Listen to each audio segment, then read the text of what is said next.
Hello, this is Zach from the web team to demonstrate how to use the GVSU Widen Collective. To access the Widen Collective, you will want to visit the website that you see on the screen. Once you are at this website, you will first need to create an account if you have not done so previously.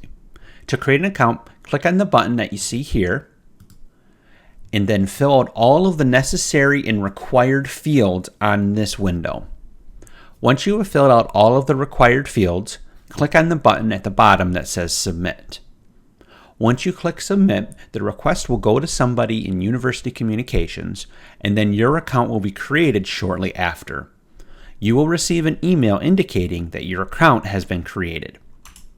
Once you receive the email indicating that your account has been created, you will simply fill out your email address, the password that you've created, and then click on the button that says Sign In.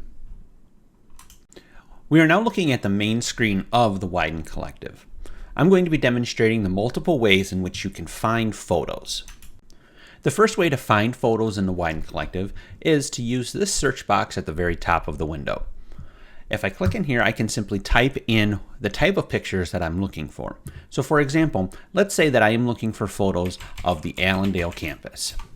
So if I type in the word Allendale and then click search, you will see that several photos appear with the keyword of Allendale. Now that I've typed that in there, I can then download any of these photos that I wish. The second way in which to find photos is by using this menu that you see right here and clicking on the button that says Categories. When you click on Categories, you can see that there are several different categories that have been created, and by clicking on any of these, you will then see the photos that have been assigned to that particular category. For example, if I click on Arts, you will see that photos that have been labeled as Arts will now appear for me to download.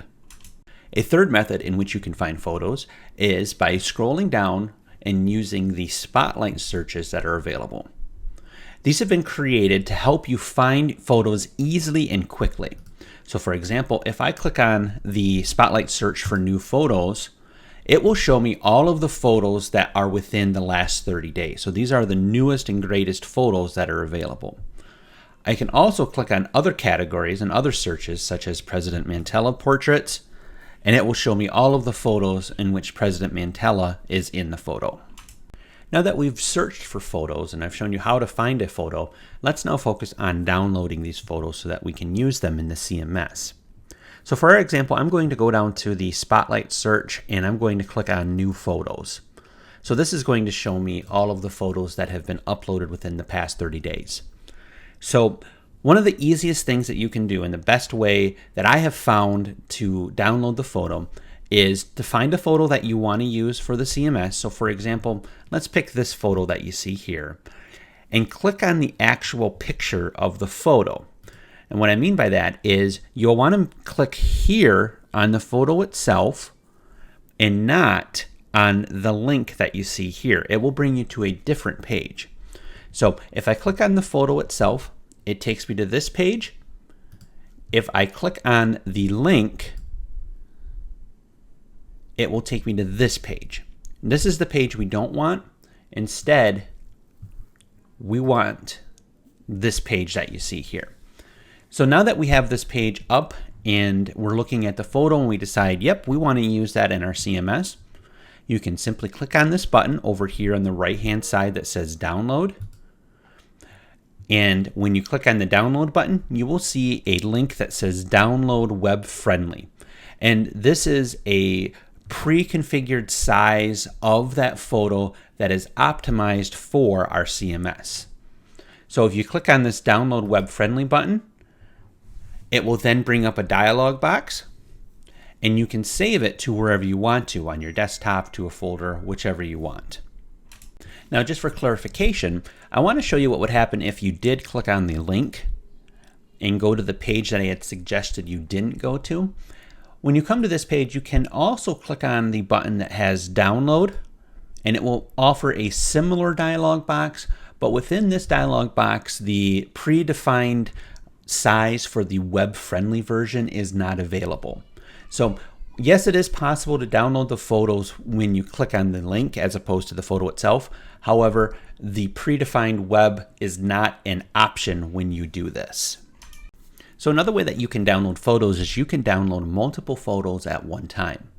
So to do this, I'm back at our search, which is the photos within the last 30 days.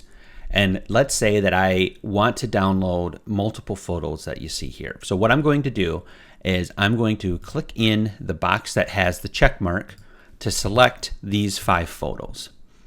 And you can see on the screen that they are highlighted, so they're a different color.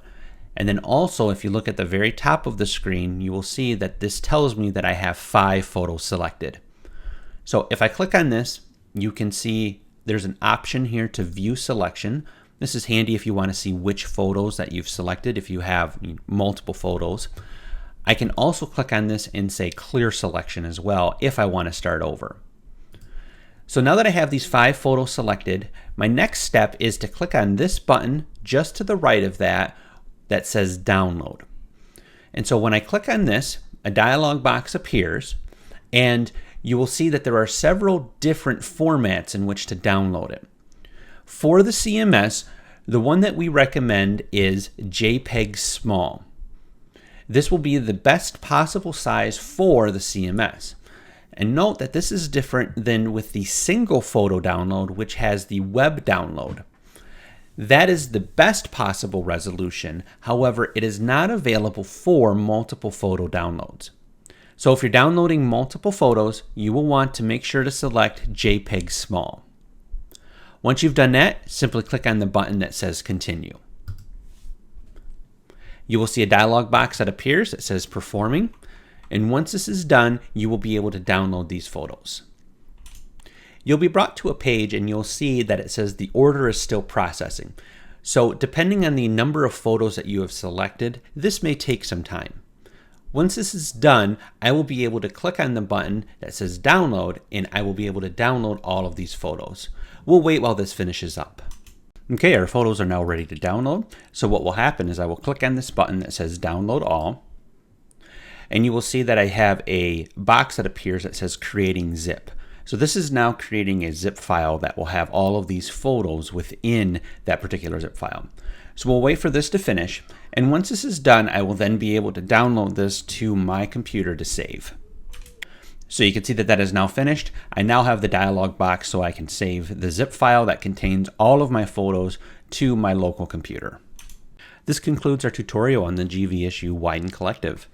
If you have any further questions, please reach out to the UCOM Photo team by emailing the address ucomphoto@gvsu.edu. If you have an emergency and would like to talk to somebody on the phone, please call the number 616-331-2221 and ask for a member of the photo team.